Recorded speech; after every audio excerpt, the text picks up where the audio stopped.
దేవుని నామానికి వందనాలు. కూడి వచ్చిన మీ అందరికీ కూడా నా హృదయపూర్వకమైన వందనాలు.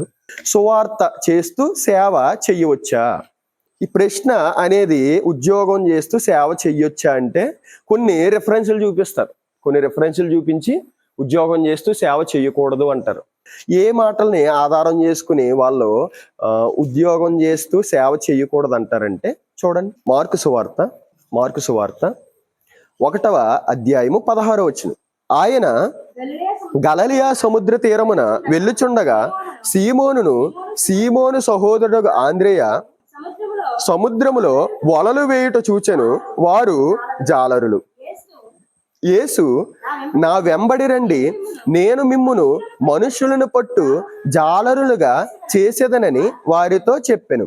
వెంటనే వారు తమ వలలు విడిచి ఆయనను వెంబడించిరి. ఇదిగో దేవుని సేవకు వస్తున్న వాళ్ళు ఏం చేశారు?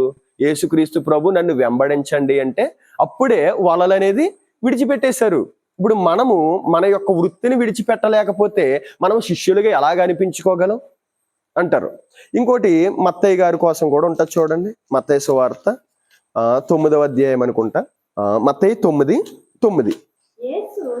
యేసు అక్కడి నుండి వెళ్ళుచు సుంకపు మెట్టునొద్ద కూర్చుండి ఉన్న మత్తయ్యను ఒక మనుష్యుని చూచి నన్ను వెంబడించమని అతనితో చెప్పగా అతడు లేచి ఆయనను వెంబడించెను. మత్తయి అంటే సుంకపు గుప్త దారుడు, అంటే ట్యాక్స్ కలెక్టర్, అంటే పన్ను వసూలు చేసేటువంటి వ్యక్తి.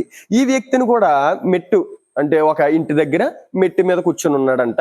యేసుక్రీస్తు అలా వెళ్తూ మత్తయ్య నన్ను వెంబడించు అన్న వెంటనే ఆ యొక్క ట్యాక్స్ కలెక్టర్ అంటే ఇప్పుడులా కాదు, పన్నులు ఆనాటి కాలంలో ఏ విధంగా ఉండేదంటే రోమా ప్రభుత్వము పన్నులు వసూలు చేయడానికి కొంతమందిని పెడితే వీళ్ళు వాళ్ళ నిర్ణయించినటువంటి పన్ను కంటే ఎక్కువగా తీసేసుకునేవారు అనమాట. అంటే చాలా డబ్బు ఉన్న వాళ్ళ కింద అయిపోయేవారు. అంటే ఎక్కువగా ఆ పన్ను అనేది తీసేసుకుని ఇక్కడ ఏం జరిగింది అంటే పిలిచిన వెంటనే ఆ యొక్క మంచి వృత్తి కోసం చాలా స్టోరీ చెప్పి అటువంటి వృత్తిని విడిచిపెట్టేశారు. నీ చిన్న జాబ్ ఎంత అంటారు. చిన్న జాబ్ విడిచిపెట్టలేవా దేవుని కొరకు అంటారనమాట. ఈ విధంగా ప్రశ్నలు వేస్తారు. ఇంకా పాత నిబంధనలో ఎలీషా గారి సందర్భం తీసుకొస్తారు. అంటే అరకులు పెట్టి దున్నుతూ ఉంటే ఏలియా పిలిచాడు వచ్చేసాడు, అంటే దేవుడు పిలిచాడు వచ్చేసాడు అని చెప్పి పాత నిబంధనలో తీసుకొస్తారు. ఏది ఏమైనా వారి యొక్క ఆలోచన ఏంటంటే ఉద్యోగం చేస్తూ సేవ చెయ్యకూడదని. కానీ దేవుని యొక్క కృప ఏంటంటే ఒక 60% నార్మల్గా ఉద్యోగం చేస్తూ కూడా సేవ చెయ్యొచ్చు అని చెప్పేవాళ్ళు ఉంటే, ఒక 70% ఈ విధంగా ఉంటే, ఒక 30% మాత్రం అలా ఉన్నారు క్రైస్తవ్యంలో. అది మంచి విషయం. ఇప్పుడు మనకి అటువంటి వాళ్ళు కానీ తగిలితే, లేకపోతే ఈ వచనాలను చూసుకుని మన మీద ప్రశ్న వేశారనుకోండి, ఒకవేళ ఫ్యూచర్లో మనం ఒక స్వార్థ పని మీద వెళ్తుంటే అప్పుడు మనము ఏ విధంగా సమాధానం చెప్పాలి? అసలు ఉద్యోగం అంటే ఏంటి? పని.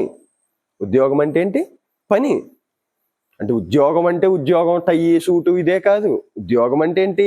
పని. అది ఏ పని అయినా సరే దానిని ఉద్యోగం అని అంటారు. మరి పనిని ప్రవేశపెట్టింది ఎవరు? స్టార్టింగ్ ఈ పనిని ప్రవేశపెట్టింది ఎవరు? ఆదికాండం 3వ అధ్యాయము 17వ వచనం. ఆయన ఆదాముతో నీవు నీ భార్య మాట విని తినవద్దని నేను నీకు ఆజ్ఞాపించిన వృక్ష ఫలములు తింటివి గనుక నీ నిమిత్తము నేల శపింపబడి ఉన్నది.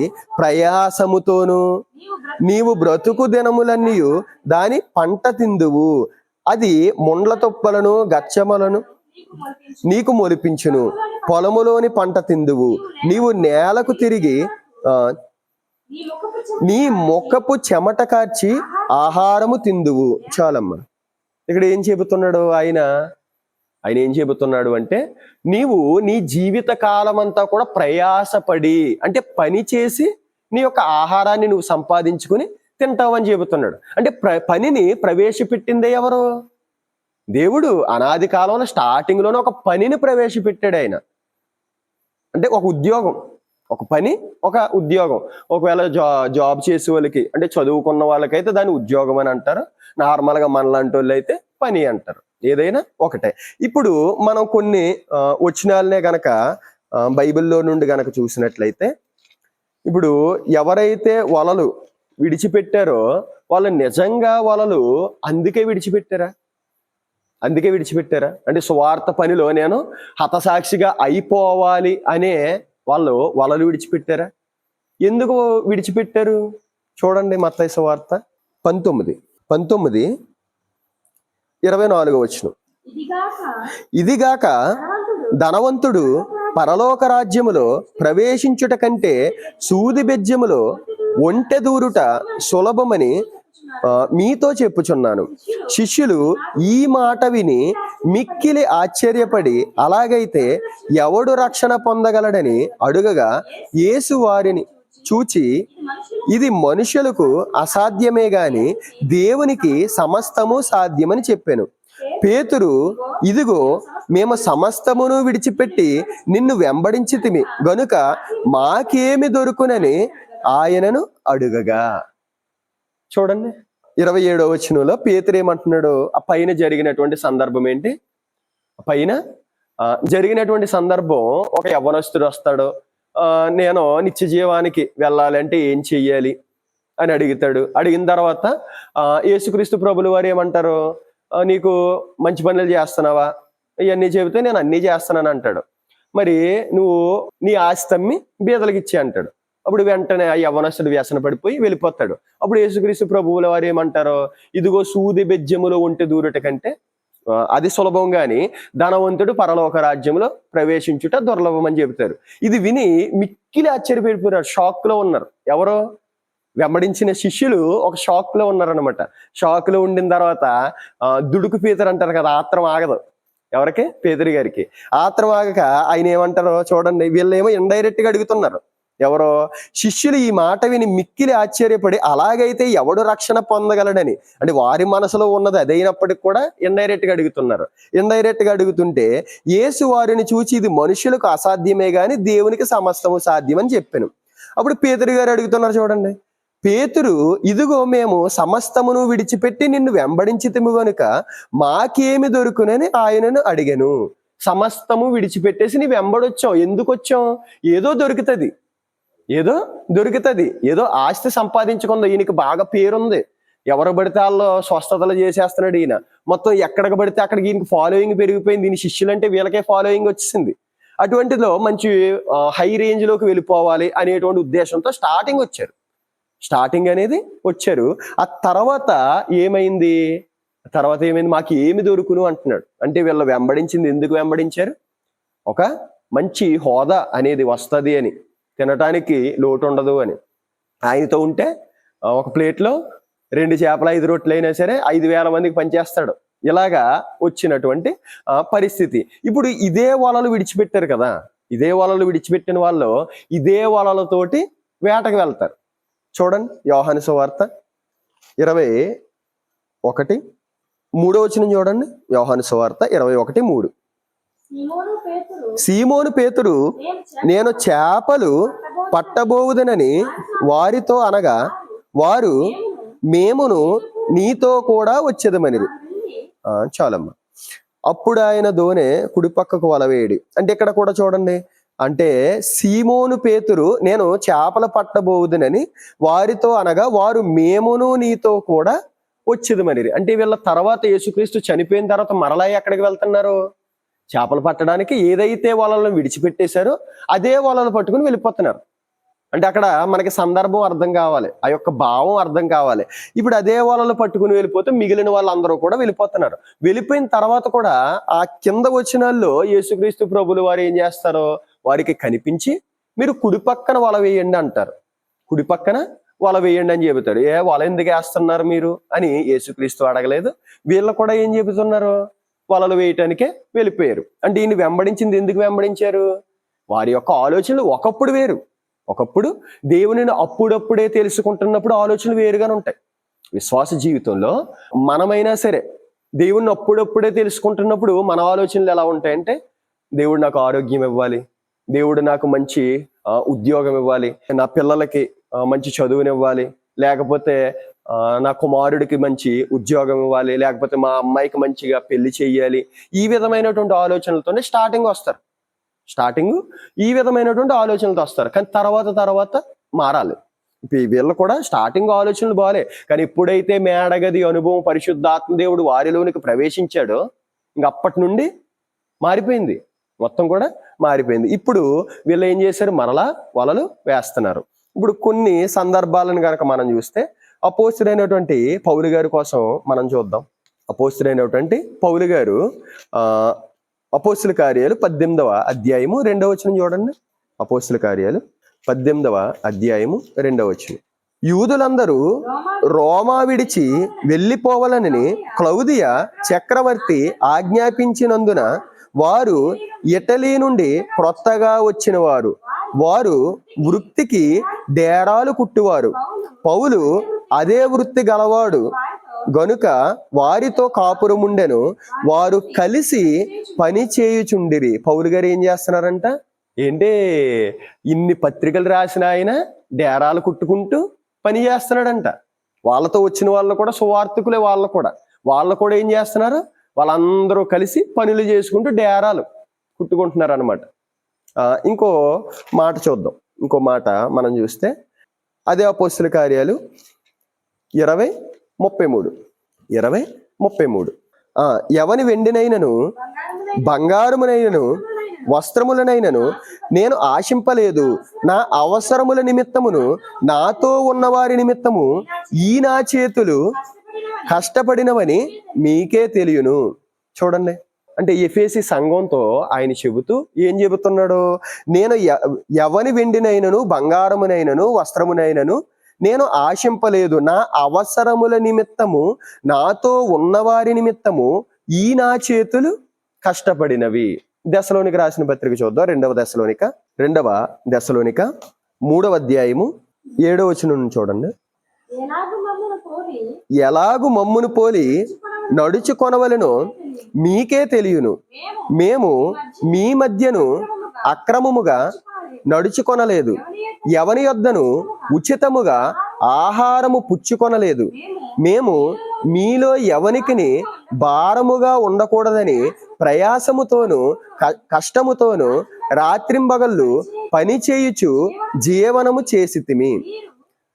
మీరు మమ్మును పోలి నడుచుకొనవలెనని మమ్మును మేము మాదిరిగా కనుపరుచుకొనుటకే ఇలాగు చేసితిమి గాని మాకు అధికారము లేదని చేయలేదు. చూడండి, ఇక్కడ కూడా ఏం చెబుతున్నాడో దెస్సలోనికకు చెబుతూ ఏం చెబుతున్నాడు, అక్కడేమో ఈ నా చేతులు నా కొరకు నాతో ఉన్న వారి కొరకు కష్టపడి ఎవ్వరికి భారంగా మేము లేమంటున్నాడు. ఇక్కడ కూడా ఏం చెబుతున్నాడు, ఎలాగు మమ్మును పోలి నడుచుకోనవలెనో మీకే తెలియను. మేము 7వ వచనం, మీ మధ్యను అక్రమముగా నడుచుకొనలేదు, ఎవని యొద్దను ఉచితముగా ఆహారం పుచ్చుకొనలేదు. మేము మీలో ఎవనికిని భారముగా ఉండలేదు, ప్రయాసముతోను కష్టముతోను రాత్రింబగళ్ళు పని చేయుచు జీవనము చేసితిమి. పని చేస్తూ జీవనం చేసుకున్నారంట. ఇంకా ఆ కిందకు వచ్చేటప్పటికి ఆయన ఏమంటాడంటే 10వ వచనం చూడండి. మరియు మేము మీ యొద్ద ఉన్నప్పుడు ఎవడైనను పని చేయ నొల్లని ఎడల వాడు భోజనము చేయకూడదని మీకు ఆజ్ఞాపించింది. మేము చేయటమే కాదు, మీలో ఎవడైనా సరే పని చేయకుండా తిండి తిన్నాడా, అది తినకూడదు అని చెప్పేసి వాళ్ళకు కూడా ఆజ్ఞిస్తున్నారు. అంటే అక్కడ సందర్భం ఏంటంటే, ఆ సంఘములో ఏ పని చేయకుండా భోజనాలు ఎడితే అప్పుడు భోజనం తినేసేవారు అనమాట. పని ఏమి చేయడు, ఆ టయానికి మంచిగా డ్రెస్ చేసుకుని రావటం, కూర్చోవటం, ఆ తర్వాత అందరికంటే ముందు ప్లేట్ పట్టుకోవటం, తినేయటం. అప్పుడు వాళ్ళతో చెబుతున్నారు అనమాట, మీలో చాలా మందికి మేము ఆజ్ఞాపించాం, ఆ చర్చిలో ఏదో పని చేయండి, మీరు ఏదో ఒక పని చేయండి, అవసరమైతే వడ్డిస్తారా, లేకపోతే వేరే విషయాల్లో పట్టుకొస్తారా, చేస్తారా, అలా చేసి మీరేం చేయండి, ఏదో ఒక పని చేసి అక్కడ భోజనం చేయండి అని చెప్తున్నారు. అవసరమైతే ఒకవేళ స్త్రీలు అనుకో, ఒక 10 మంది కోసం ప్రార్థన చేసి ప్రభువా మారాలని చెప్పి ఆ విధంగా భోజనం చేసేయండి. ఓకేనా? సరే. ఇప్పుడు అంటే అపోస్తలుడైనటువంటి పౌలు గారు కూడా ఏం చెబుతున్నారు, ఎవరికి మేము భారంగా లేమంటున్నారు. కానీ కొంతమంది ఏ విధంగా ఉంటున్నారంటే, అంటే అమాయకత్వం అనుకోవాలా లేకపోతే ఏమనుకోవాలా, ఒక 25,000 30,000 జీతం వచ్చేటువంటి జాబ్ విడిచిపెట్టేసుకుని వచ్చేస్తున్నారు సేవలోనికి. వచ్చిన తర్వాత ఎవరి మీద ఆధారపడాలి? సంఘం మీదే ఆధారపడాలి. సంఘంలో వచ్చేటువంటి ధనము, ఒక పక్క కార్యక్రమాలు, ఒక పక్క వాళ్ళ జీవనం, వాళ్ళ పిల్లల చదువులే కావచ్చు, రకరకాలు. ఇంకా పూర్తిగా సేవలోకి వచ్చేస్తే సంఘం మీదే మొత్తం పూర్తిగా ఆధారపడిపోతారు. అప్పుడు ఈ విషయాల ద్వారా, అంటే వెనకాల బ్యాక్గ్రౌండ్ బాగుందా, ఓకే వచ్చేయండి, ఎక్కడ సువార్తలోకి వచ్చేయండి, జాబ్ అన్ని విడిచిపెట్టేసిన బాగానే నడిచిపోద్దా, సంఘంలో అంతా బాగానే కానుకలు అవన్నీ కూడా వస్తాయా అంటే చెప్తున్నారు, మాకు అధికారము లేక కాదు. మరొక చోట చెబుతాడు పౌలు గారు, మేము మీకు ఆత్మకి సంబంధించినటువంటి ఆహారం పెడుతుంటే మాకు శరీరానికి సంబంధించినటువంటి ఆహారం పెద్ద విషయం కాదంటాడు. అంటే ఒకానొక సందర్భంలో అక్కడ పరిస్థితులను బట్టి కానీ ఎవరి దగ్గర ఏమీ కూడా తీసుకోలేదు, వెండినైనా బంగారం ఏది కూడా తీసుకోలేదు. ప్రస్తుత కాలంలో దశంభాగాల మీదే మొత్తం. అంటే ఇక్కడ ఏ విధంగా ఉంటదంటే వాళ్ళు సంఘం మీద ఆధారపడిపోతారు. ఉన్నటువంటి జాబును కూడా విడిచిపెట్టి కావాలని విడిచిపెడతారా, లేకపోతే వేరేగా విడిచిపెడతారా, ఇక్కడ బోధ అనేది మారిపోద్ది. సంఘం మీద ఎప్పుడైతే ఒక సేవకుడు ఆధారపడటం స్టార్ట్ చేస్తాడో ఎక్కువ ఇంకా గద్దించలేడు, ఇంకా ఖండించలేడు, ఇంకా వాళ్ళకి బుద్ధి చెప్పలేడు. ఎందుకు? సంఘంలో తగ్గిపోతారేమో, దశంభాగాలు తగ్గిపోతాయేమో, వీళ్ళ వల్లనే కదా నాకు జీవనాధారం అని బోధ కూడా మారిపోయేటువంటి అవకాశాలు. అందుకే ఈయన ఏం చెప్పాడు, ఎవరిది కూడా నేను ఆశించలేదు, ఎవరి దగ్గర కూడా నేను అన్యాయముగా ఏది కూడా తీసుకోలేదు. అపోస్తలుడైన పౌలు గారు ఇంకా చాలా సందర్భాలు ఉన్నాయి. యోహాను గారి గురించి మనం చూసుకున్నా చూడండి, లూకా 3:10 చూడండి, లూకా సువార్త. అందుకు జనులు అలాగైతే మేమేమి చేయవలెనని అతనిని అడుగగా అతడు 2 అంగీలు గలవాడు ఏమియు లేనివానికి ఇయ్యవలెననియు ఆహారము గలవాడును అలాగే చేయవలెననియు వారితో చెప్పెను. ఇప్పుడు 12 నుంచి చూద్దాం. సుంకరులను బాప్తీసం పొందవచ్చి బోధకుడా మేమేమి చేయవలెనని అతనిని అడుగగా అతడు మీకు నిర్ణయింపబడిన దానికంటే ఎక్కువ తీసుకొనవద్దని వారితో చెప్పెను. సైనికులను మేమేమి చేయవలెనని అతనిని అడిగిరి. అందుకు అతడు ఎవరిని బాధ పెట్టకయు ఎవని మీదను అపనింద వేయకయు మీ జీతములతో తృప్తి పొందియుండుడని వారితో చెప్పెను. అంటే ఇక్కడ బాప్తీసం ఇచ్చి యోహాను గారి దగ్గరికి చాలా మంది బాప్తీసం పొందటానికి వచ్చి అడుగుతున్నారు. సుంకర్లు ఏం అడుగుతున్నారు, ఏం చెయ్యాలి బోధకుడా, మేము బాప్తీసం తీసుకున్నాం కదంటే ఏం చెబుతున్నాడు, మీకు ఏదైతే నిర్ణయించారో పన్ను ఎంతే తీసుకోవాలా అంతే తీసుకోండి అని చెబుతున్నాడు. సైనికులు మేమేం చెయ్యాలి అని అడుగుతుంటే మీరు ఎవరిని కూడా అన్యాయంగా హింసించొద్దు, అన్యాయంగా బాధ పెట్టొద్దు, అన్యాయంగా ఎవరి దగ్గర కూడా మీరు ధనాన్ని తీసుకోవద్దు, మీ జీతములతో తృప్తి పొందియుండుడని వారితో చెప్పాను. అంటే పని మీరు చేసుకోండి, మీ జాబులు మీరు చేసుకోండి, కానీ ఒక మంచి విధానంలో మీరు ఉండండి అని చెబుతున్నారు. ఎవరో బాప్తీసం ఇచ్చి యోహాను గారు కూడా. ఇప్పుడు చెప్పండి, ఉద్యోగం చేస్తూ సేవ చెయ్యొచ్చా? చెయ్యొచ్చు. ఉద్యోగం చేస్తూ సేవ చేసుకోవచ్చు. ఎవరికి మనం భారంగా ఉండకూడదు, ఎవరికి భారంగా సంఘం మీద భారం పెట్టకూడదు. ఒకవేళ బాగుందనుకోండి పరిస్థితులన్నీ ఒక ఫుల్ టైం మినిస్ట్రీ, కానీ ఇక్కడ కొంతమంది సంపూర్ణ సేవా జీవితం నీకు ఉందా అంటారు. సంపూర్ణ సేవ, మామూలు సేవ అని బైబిల్లో లేదు. బైబిల్లో సంపూర్ణ సేవ, మామూలు సేవ, ఉద్యోగం చేస్తూ సేవ అనేది లేదు. సేవ అంతే, సువార్త అంతే, బోధ అంతే. అంటే వాళ్ళ ఇష్టం, సంపూర్ణ సేవలోనికి వచ్చేస్తారు వాళ్ళ ఇష్టం. అది ఎవరైతే ఏ క్రియలను బట్టి సంపూర్ణ సేవలోనికి వచ్చిన వాళ్ళ క్రియలు, పరిస్థితులు బాగాలేదా ఉన్న దాంట్లోనే చేయటం. ఓకేనా? జాబ్ చేస్తూ సేవ చేసుకోవచ్చు. ఈ నా చిన్న వాక్యము దేవుడు మన వినికిడిలో ఫలింపజేయునుగాక. ఆమేన్.